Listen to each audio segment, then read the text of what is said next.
Hi friends, welcome to my channel. আজকে অনেক দিন পর আবার ফেব্রিক কালার করতে বসেছি। আজকে আমি বানাবো দুটো পিলো কভার। এই পিলো কভারের উপরে প্রথমেই আমি একটা ডিজাইন করে নিচ্ছি সাদা পেপারে।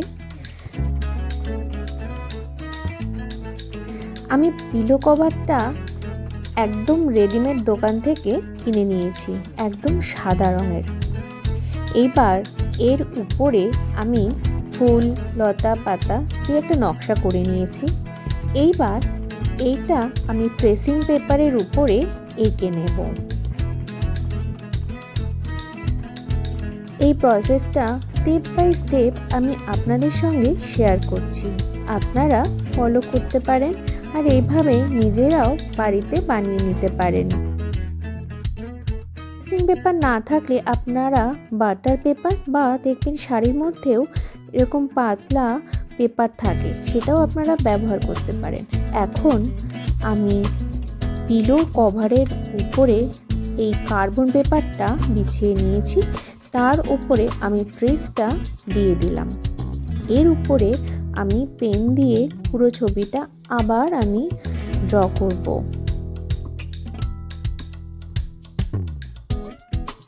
এবার দেখুন আমার পিলো কভারটার উপরে কি সুন্দর ছাপ পড়ে গেছে।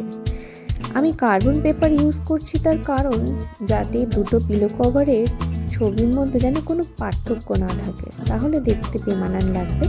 সেজন্যই কার্বন দিয়ে ট্রেস করে নিলাম। এখন এই পেন্টিংটার উপরে আমি প্রথমে বেস কালার হিসেবে সাদা ফেব্রিক প্রথমে করে নিচ্ছি, একদম আউটলাইনের বাইরে যেন না যায়, তাহলে দেখতে ভালো লাগবে না। আমি 2 নাম্বার তুলি দিয়ে এই সাদা কালারের ফ্যাব্রিকটা এর উপরে বুলিয়ে দিচ্ছি। এখন সাদা কালার দেওয়ার পরে যখন একদম শুকিয়ে যাবে, এর উপরে আমি মেন কালারগুলো অ্যাড করতে থাকবো। আপনারা যদি ফ্ল্যাট ব্রাশ দিয়ে পেন্ট করতে অভ্যস্ত হন, তাহলে এরকম ছোট সাইজের ফ্ল্যাট ব্রাশও ব্যবহার করতে পারেন। আমি এখানে ছোট ফ্ল্যাট ব্রাশ দিয়ে শেডটা দিচ্ছি, আর না হলে নর্মাল তুলি দিয়েও আপনারা করতে পারেন।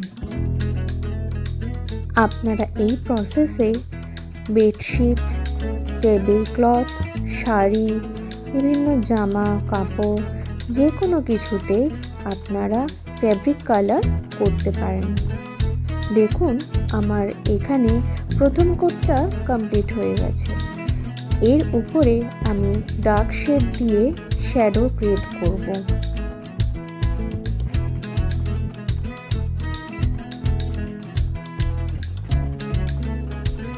এখানে শ্যাডো ক্রিয়েট করার জন্য আমি 000 তুলি নিয়েছি, আপনারা চাইলে শুধু 0 দিয়েও করতে পারেন।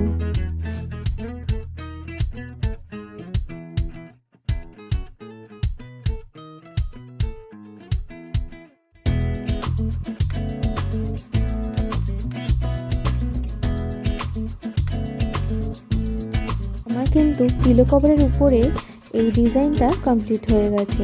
দেখুন তো কেমন হয়েছে। আপনারা চাইলে এই প্রসেসেই ফ্যাব্রিক কালার করে বিভিন্ন রকমের হাতের কাজ তৈরি করতে পারেন। আর এটা যদি আপনাদের পছন্দ হয় তাহলে কিন্তু লাইক করতে একদম ভুলবেন না। এরকমই নতুন নতুন ভিডিও আমার চ্যানেলে দেখার জন্য আমার চ্যানেলটাকে সাবস্ক্রাইব করে রাখবেন। এখন চলি, আপনারা সকলেই খুব ভালো